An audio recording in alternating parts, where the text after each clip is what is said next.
Bonjour, c'est Gilles sur boursicoté.com. Voici l'analyse technique Forex et matières premières pour cette journée du jeudi 8 mai 2014. Et nous commençons tout de suite avec la paire de devises euro-dollar avec un bel effet Draghi. Alors hier, je vous avais indiqué que nous étions ici en phase haussière, que tant que cette zone qui était précédemment résistance ici 1,3906 s'imposait comme une zone de support, et bien que l'objectif resterait la zone des 1,3970. Il y avait d'ailleurs cet objectif de trade qui était défini sur l'analyse écrite de l'euro-dollar dans la partie stratégie, tout en bas de l'analyse, qui donnait donc cet objectif des 1,3970 avec un niveau d'invalidation des 1,3880.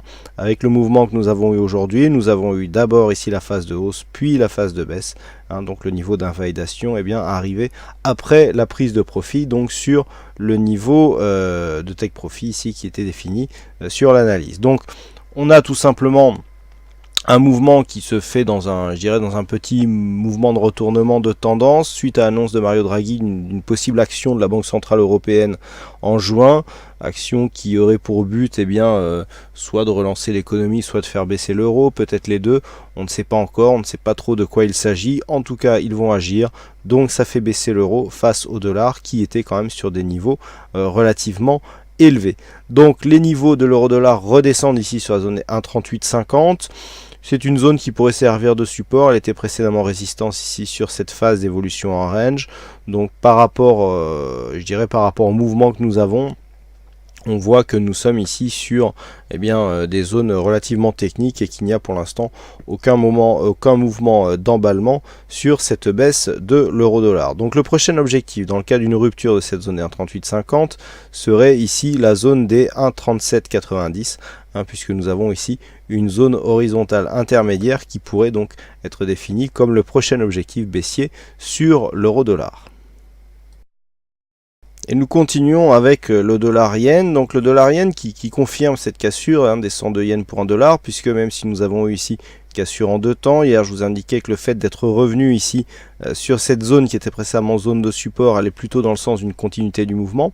On valide aujourd'hui, puisque dans la nuit, suite à cette phase de hausse ici, on est venu chercher ici la moyenne mobile 20 exponentielle, et on a rebondi sous cette zone, on voit bien ici les attaques, la phase de stabilisation qu'a connu la paire de devises donc au contact de cette moyenne mobile, et donc les cours sont en train de reprendre une course baissière. Du point de vue des indicateurs, on est relativement neutre, donc il faut vraiment se fier ici à la vue chartiste. Donc quelque part, tant que cette zone ici des 102 yens pour un dollar n'est pas franchie, et bien l'objectif se situe comme un objectif baissier à 101,33. Puisqu'il s'agit ici d'une zone horizontale qui avait déjà été définie comme zone de support. Donc le biais reste baissier sur le dollar yen, on a bien ici cette moyenne mobile 20 exponentielle qui joue bien son rôle ici de résistance par rapport à ce biais baissier, des zones horizontales qui étaient précédemment support qui sont confirmées comme zone de résistance. Tout est réuni là pour nous donner normalement des signaux d'une continuité baissière en direction des 101,33 avec donc, comme je vous l'indiquais, une zone d'invalidation qui se situe à 102 yens pour un dollar. Et puis sur l'or, il y a eu un gros mouvement hier, mais pas trop de répercussions aujourd'hui sur la cotation du métal jaune. Donc on reste ici avec cette zone des 1287 $ l'once comme zone de support. Par rapport donc à l'évolution, on avait une possibilité ici de venir rejoindre les 1330 $ l'once sur une accélération haussière en cassure ici des 1308.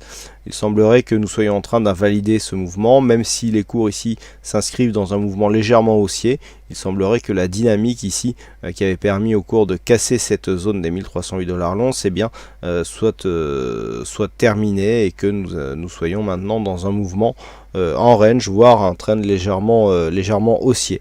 Donc pour l'instant nous sommes par rapport à ce range ici plutôt sur la zone basse. Je dirais que tant que les cours ici restent au-dessus des 1278 $ l'once, on aura plutôt une petite préférence haussière qui serait validée par une cassure des 1315 $ l'once.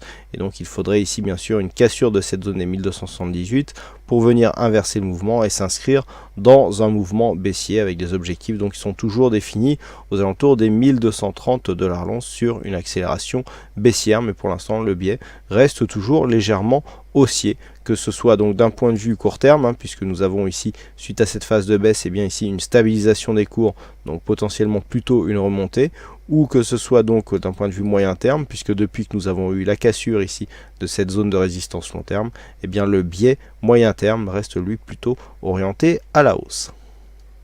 Voilà donc ce que nous pouvons dire sur cette analyse technique Forex et matières premières. Il ne me reste plus qu'à vous souhaiter à toutes et à tous une bonne soirée. Bonne chance dans vos prochains trades et on se retrouve donc dès demain pour d'autres analyses techniques en vidéo.